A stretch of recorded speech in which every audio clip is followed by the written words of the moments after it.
practice number 14 for us, and yesterday and on Tuesday we challenged our guys to make sure that we understood clearly that around here, like, spring practice is a real thing. We're going to practice the right way. That means we're going to challenge each other. We're going to compete at every position. We're not going to take those opportunities for granted, and really pleased and really enthused by the way they came out today and handled red zone, open field, short yardage, coming out, and then some 2-minute stuff at the end was really competitive and a lot of back and forth. So good to see them answer the challenge the way that they did. And they're now getting ready for the spring game. Lots of alumni in town tonight, tomorrow, and Saturday. The opportunity to honor a couple of guys that are going into the NFL Hall of Fame, to honor Coach Rick, and Carol Sofer as well, with as generous as they have been with the university and providing us with all they have provided. It's important for our players to see that, to understand how important gratitude is, as well as be around the people that got the University of Miami going and what it means to be a Hurricane. Michael Irvin will be speaking to the team tomorrow, and obviously a great example of what hard work is all about. So, that being said, questions, please. Coach, headed into the spring game, kind of what are you looking forward to get out the most football-wise, and what are some things you're excited for? Well, it's the first half is live and the second half is stud, but it's still playing ball. We're still live, but just not going to the ground. When you go into a spring game, especially all these spring games are nationally televised, you just can't do all the stuff that you've been doing this spring, right? That wouldn't be the right thing to do. But you want to see guys play with great fundamentals, great technique, and you want to see them compete and really try hard to win every single one of their one-on-ones, all their battles. And to continue building the DNA, to continue just elevating the standards for our culture, because at the end of the day, I think we're starting to understand that standards are actions, they're not words or slogans or t-shirts. So really fired up about the way spring has gone and want to finish it strong. How big of a impressed you the most of this group towards practices?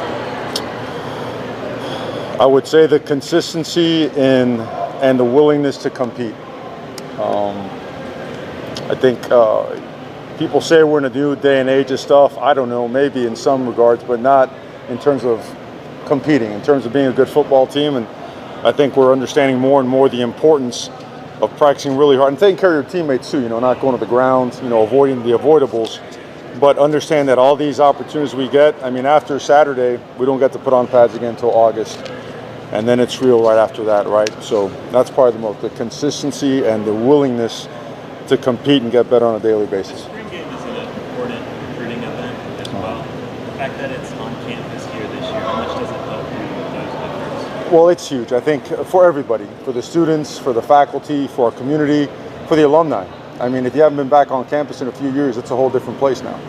And I think it's important that people get around campus again. We used to play the spring game out here, often, and it was an unbelievable event. And then from a recruiting standpoint, we've had a real steady and strong influx of talent coming in, because it's important that people come in and see what we do and how we do it. It would be no different than the different stops that we were at. It's exactly the same. We just try to always dial up the, I would say, the intensity and the passion, the energy behind it.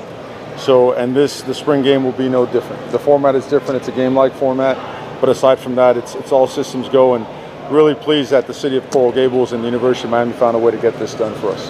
Mario, we're going to talk to you today for the first time. What has he meant to this program even in 3 months he's been here? Has he changed at all? Has he developed his relationship with the team and just the future for him? Well, I think quickly he earned trust. And he earned trust in the fact that he's up there in the office every waking free moment that he has. And he gets there early and he leaves late.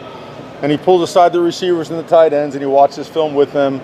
And he takes the linemen out to eat. And he spends time with the running backs. And then he'll wait after practice and do some more stuff with other guys that maybe were off a little bit. And then come in on Saturdays and get extra work.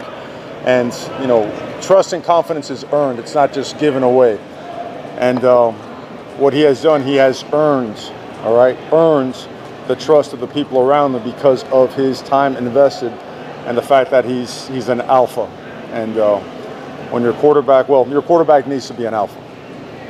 Mario, what can you tell us about that 2-week span when I know you guys wanted him, then he declares for the draft, and then he decides not to declare for the draft. What was that like for the staff recruiting him and that communication between you guys and him? A lot like a lot of the recruiting battles we have.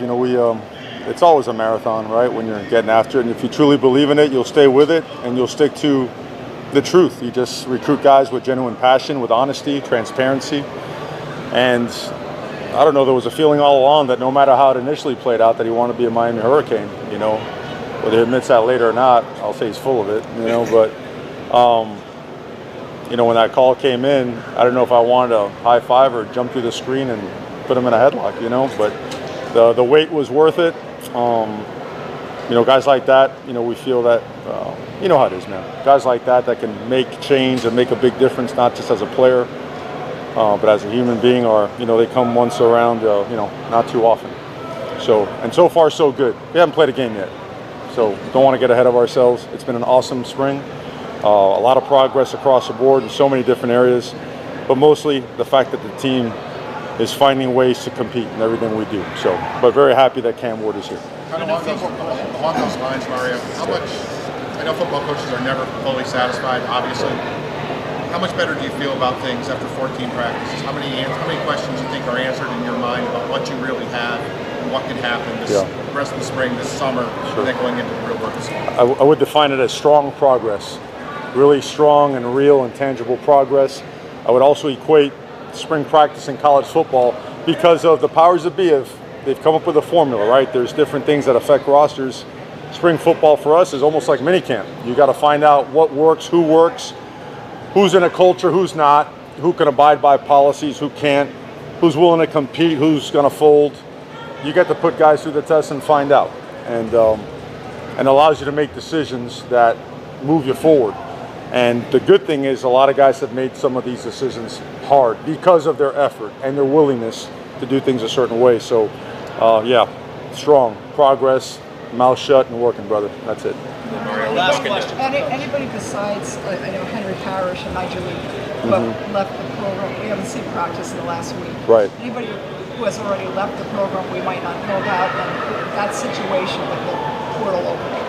People going I back. think it's as simple as we got to get to a certain number on the roster, and you know, I think, and you guys are in the media. You got to write whatever story you think fits, but you're not at practice, and you're not behind the closed doors of real decision making, not some of the other stuff that people tend to put out there. You know what I mean? Football doesn't really tell lies.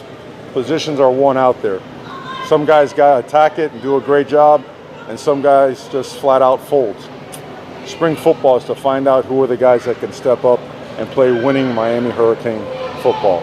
We never, never, ever, in any case, hold any hard feelings. If it's not for a person, if we can't have a person here due to whatever reasons they are, we always wish them the best. But we are always progressing forward, and we're very proactive with our roster decisions as to who is on the way out and who is on the way in. That's about as detailed as I can get, going right at it. You know what I mean? Yeah, Mario, is Ja'Cory the fourth string quarterback? We'll find out. I know that's a big story for you. We're always going to play the best guys. 1, 2, 3, and 4, and every single rep will be earned. Not given, not narrative, earned. So you got it.